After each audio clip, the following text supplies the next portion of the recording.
what we're going to do is we're going to hit, if you notice, he's doing Notre Dame, he's doing LSU, I'm doing FSU. That's ACC, SEC, and Independent. We're going to go one from each different conference, try and do that as much as possible to get you guys ready for the summer, and then obviously in the fall when it hits. Why wouldn't I go with LSU? You want me to start first? Yeah, let's see what the matchup. That's the best week one matchup. The big thing with me is like, let's go and get this done. What are they bringing back? All right, that's a huge thing, right? You're bringing back almost all your coaches other than your special teams coordinator, and that's okay because it could get much worse in special teams than it was last year. You bring back not only your head coach, your OC, your quarterback, and Jaden Daniels is your only team in the SEC that's going to bring that back, which is huge. You bring back Mason Taylor, who Mason Smith, we all remember who got hurt in the Florida State game. I mean, you did lose some pieces. You lost Keyshawn Butte, receiver, who really didn't do much that year, but you do bring back Malik Neighbors. But the big question when it comes to LSU, someone is that cornerback room, right? You lost a lot of secondary pieces. But you did get Devin Harris from A&M, who's a 5-star cornerback who played, I think he had almost 40 tackles against A&M. He's going to transfer coming. You lose Jay Ward, which is a big piece of safety, but you bring back the chosen one in Harold Perkins. Let's look at the offensive line if you're LSU. You started 2 freshman tackles last year. Obviously, you had some struggles at center, but they got fixed halfway through the year. You bring back your entire offensive line unit, which is going to be huge for LSU. Obviously, if you look at LSU, you're going to skill position-wise, on the offensive side of the ball, you're going to be phenomenal because they are just walking around in packs in the state of Louisiana, and they always have a fence around that state. But the big thing, they pulled 4 defensive linemen out of the portal this year, which is huge for LSU after they lose Ali Gay and all these guys. Right now, the positions and kind of the matchups you're looking for in spring, I go back to it, it's the secondary. I mean, if you really look at it, a name that I'm watching right now is Sage Ryan. Yeah. A kid that I've heard he's having a good spring so far.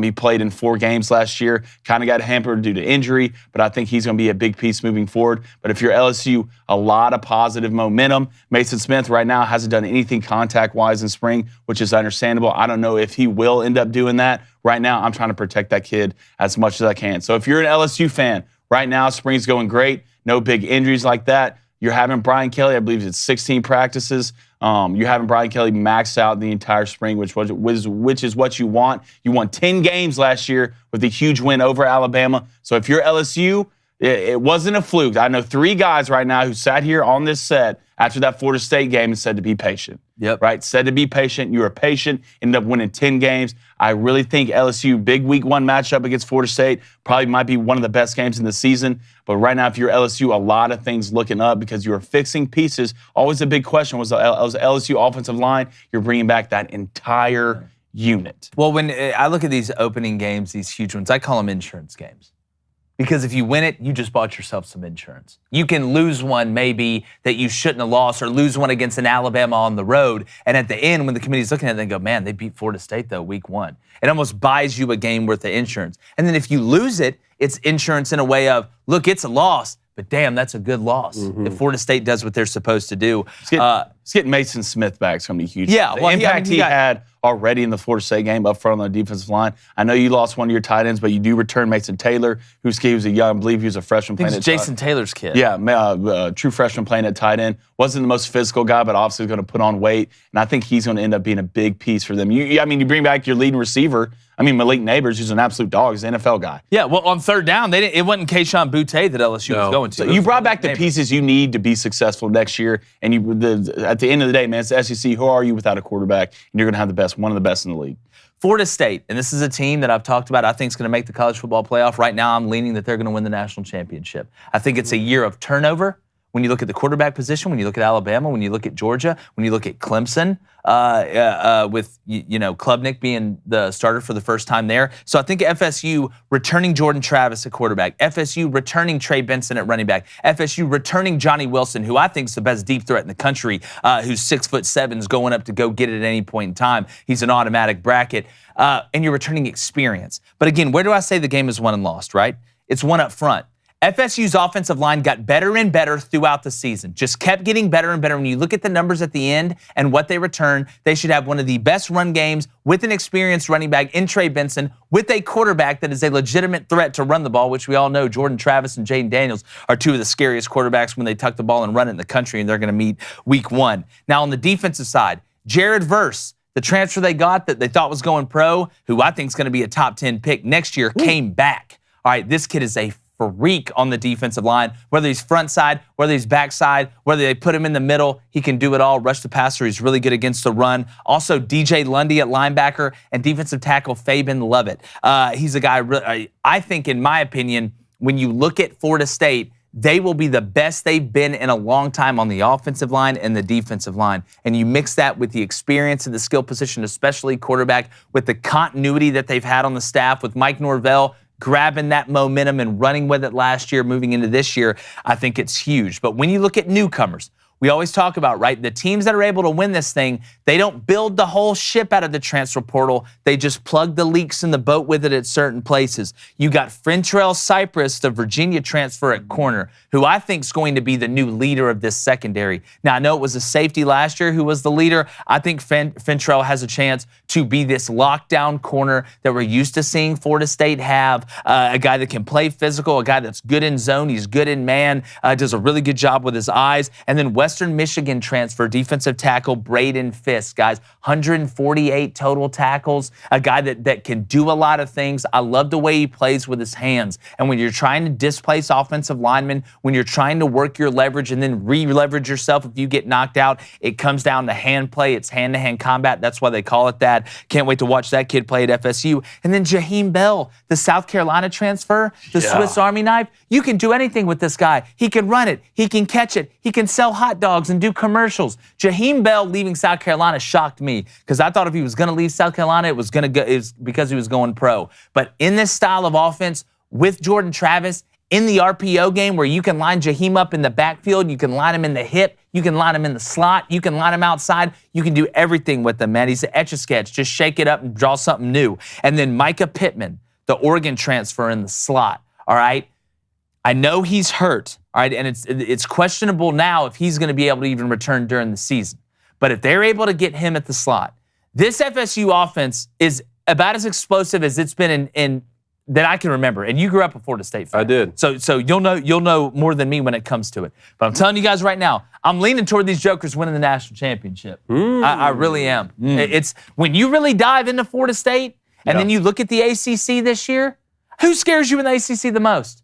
It's not, well, outside of Florida State, yeah, it's Clemson. But to me, I'd much rather play Clemson than Florida State this year. Well, I mean, if there was a team, I would just say North Carolina because who they have a quarterback. The defense. Drake May, Drake May, at the end of the day, they're going to put up points. Obviously, their defense is, hot dog water. We always know that. But Drake May at quarterback is always something to be afraid of, in my opinion. No. Well, Notre Dame is kind of ACC adjacent, I guess. They kind of want to be affiliated. But I'm very intrigued by Notre Dame. When Brian Kelly left for LSU, those players wanted Marcus Freeman to be the head coach, and they got their wish. Immediately, he hit the ground on the recruiting trail. They started 0-2. They lost to the Buckeyes. Then you have a tough loss to Marshall. People started asking a lot of questions. But look, Notre Dame came back last year. They beat Clemson, which was a huge win for them. They beat South Carolina in the bowl game. They had a win over North Carolina we were just talking about. And what is it you need? You have to have an elite playmaker. You really do. And last year, Notre Dame not only did not have an elite playmaker at quarterback, they also didn't have quarterback depth. Well, what did they add? They went out and added the #1 quarterback in the transfer portal in Sam Hartman from Wake Forest.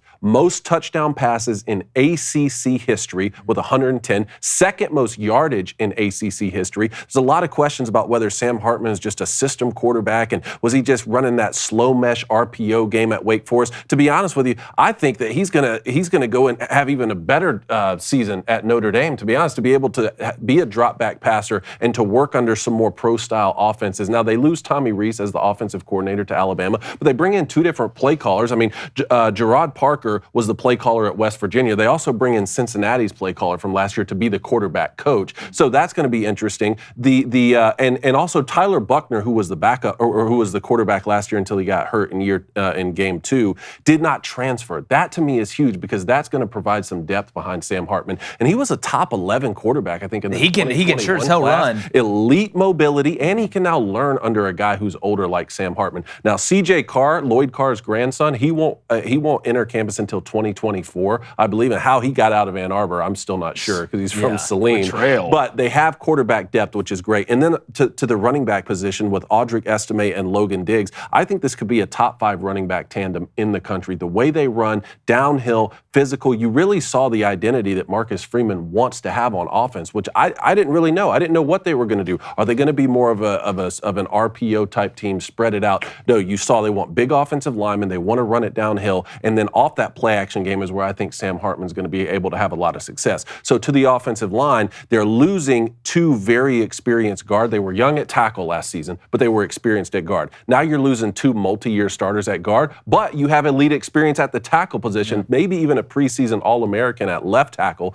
And all of the guys who are going to fill in on the offensive line at least have starter experience and they have game experience. So I think the offensive side of the ball is going to be very interesting. What are they going to do at wide receiver, and how do you replace a talent like Mayer at tight end, Michael Mayer? That's what I'm really interested to see. Yeah, no, and you know, talking about the receiver questions and having Sam Hartman, which, I mean, last year, let's be honest, Notre Dame was lining up and running it down people's throat when they knew they were running it. Exactly. Because it was the only move they had. Yes. You get a guy in Sam Hartman who can make your receiver room a lot better just by being there. Pre-snap, he can make you better.